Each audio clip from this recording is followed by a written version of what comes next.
करीब करीब 24 लाख के आसपास माँ बाप जो हैं कर्जे में डूबने वाले हैं इन सर्दियों में। अब आप कहोगे ऐसा क्यों, मैं ऐसे क्यों बोल रहा हूँ? क्योंकि बेटा एक आंकड़ा ये कह रहा है कि इस साल इस सर्दियों में जो सालग है ना शादियों का, उसमें भारत में 48 लाख शादियां हो रही हैं। तो 48 लाख में 24 लाख लड़कियां होंगी और 24 लाख लड़के होंगे, ये बात तो जेन्युइन है। 24 लाख लड़के तो बर्बाद होने जा ही रहे हैं, वो तो छोड़ दो, मैं उनकी बात नहीं कर रहा। लेकिन आपको पता है जो 24 लाख लड़कियों की शादी हो रही है उनमें बहुत सारे माँ बाप तो करोड़पति होंगे, उनकी भी बात नहीं कर रहा। लेकिन 24 लाख में से करीब करीब 21-22 लाख के आसपास माँ बाप या तो गरीब है या मिडिल क्लास फैमिली से हैं। और एक मिडिल क्लास फैमिली का पिता अपनी बेटी की शादी जब करता है तो एक डाटा कहता है, बाप जब अपनी बेटी की शादी करता है तो शादी करने के बाद 3 साल तक कर्जे में रहता है। और 3 साल तक जब बाप कर्जे में रहता है और उसी शादी में जब आम आदमी जाता है तो क्या बोलता है, रोटियां ठंडी पड़ी हैं। क्या बोलता है, मटर पनीर में पनीर नहीं है। क्या बोलता है, रसगुल्ले ठंडे पड़े।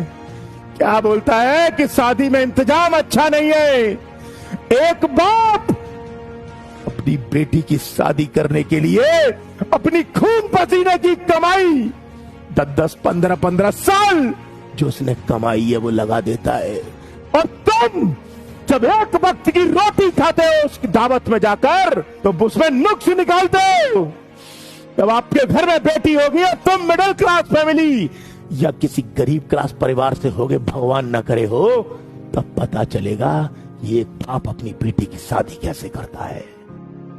ये वादा कर रहा हूं मेरे दोस्तों, कभी भी किसी शादी में जाना तो भले ही किसी शादी में खाने में नमक कम हो, रोटियां ठंडी पड़ी हो, सब्जी कैसी भी हो, एक ही बात बोलना, मजा आ गया खाने में।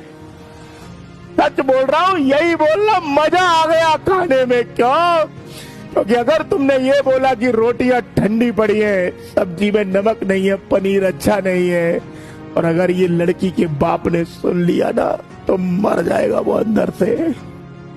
क्योंकि वो यही सोचेगा कि मैं अपनी बेटी की शादी नहीं कर पाया ठीक से। इसलिए प्लीज मेरी सभी भारतवासियों से विनती है कि भले ही किसी शादी में खाना अच्छा हो या ना हो, खाना सब अच्छा होता है यार। वो बाप नहीं खाना बनाता, वो हलवाई बनाता है। इसलिए खाने का अपमान मत करना, क्योंकि खाने का अपमान करके आप उस बाप के दिल पे छुरियां चलाओगे। इसलिए आप सबसे विनम्र विनती है कि किसी खाने का शादी में तो कम से कम अपमान मत करना। मेरी बात बुरी लगी हो तो माफ कर देना। दिमाग से नहीं बोला, दिल से बोला है। क्यों? क्योंकि मैं रोज आए दिन यही चीजें देखता हूं। जब भी शादियों में जाता हूं तो निश्चित रूप से आज की युवा पीढ़ी या आजकल के लोग कहीं ना कहीं इसमें नुक्स निकालते हैं। तो कृपया करके ऐसी एक्टिविटीज को अंजाम मत दीजिएगा। जल्द मिलूंगा, फिर मिलूंगा। तब तक के लिए आप सभी को बहुत सारा प्यार